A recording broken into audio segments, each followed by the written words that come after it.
since our whole idea is to spread the word and get people into the movement, why don't we spread the word and use the current system to fight for redistribution of wealth? Because once everybody's equal, then we can fight for changing it for ourselves, because then there's no top tier. So basically transition to socialism and then use the socialism as a step to... Yeah, you know, I mean, well, I mean, I'm not gonna disparage, I'm not gonna attack what you're saying. I want you to take it as an I just feel like waiting for the collapse is just, let's just wait for it to fall apart and then let's pick up where we left off. No, I get by your, that time. Absolutely, I totally get your perception of what I'm saying. I mean, I totally get what you're saying. I'm not saying wait for the collapse. That's your, that's I definitely see how you hear that. No, absolutely, and I think that the movie may give you that impression, you know, but I don't think that the other zeitgeist movement people that I'm involved with, you know, either online or here in Georgia, think that an ism is going to be the answer to anything. Well, just a step. Well, no, I'm with you. But the problem is that with an ism, of any ism that you choose, okay, that requires redistribution of wealth. What happens is it's a transference of power from the wealthy to the government. Yeah. And then you deal with a government that becomes ultra powerful, and then you have to collapse it in order to get to the next step. Yeah. So it's almost like a cycle instead of a chain.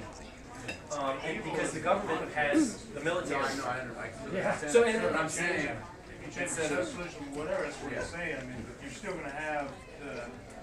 It's just a transfer. The biggest problem that everybody faces is getting that that 40% away from the 1%. And even during the inevitable collapse that happens, those people that own that 1% that control most of the world by that time, they're not going to be willing to give it up.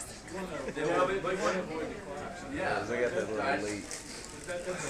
because they're gonna, people that own all the money, all the resources in the world are gonna fight to keep their resources. And with the growing, epidemic of mercenary armies all over the world, what's to stop, say GE from just murdering thousands and thousands of people?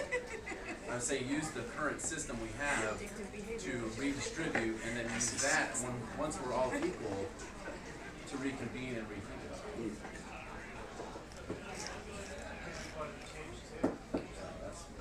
Well, those mercenaries, we are exactly. Every time we use an ATM at Wells Fargo. Yeah, it's like every time I go to work, every time I pay taxes, we all. Exactly. But it's and I'm not, like I said, I'm not undercutting you. I'm not attacking your idea at all. I respect that you're hearing that we're all just kind of putting our hands up and saying, well, once it gets here, we'll be able to mop up. That's not how I feel about it.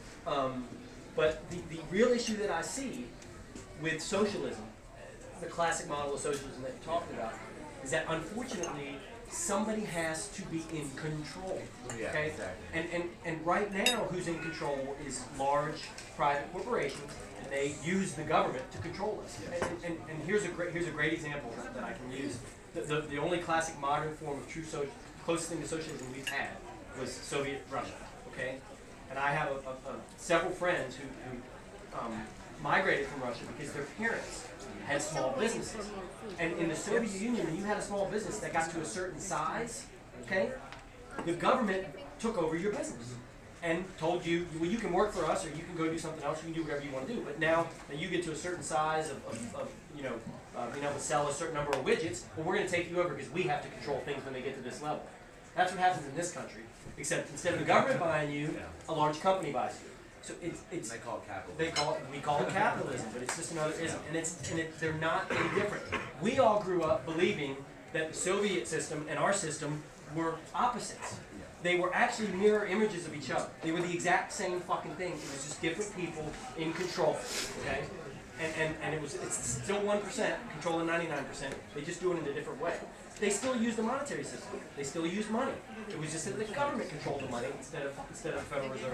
I just feel like fearing an ism just for the fact that it is. No, absolutely. No, I understand what you're saying.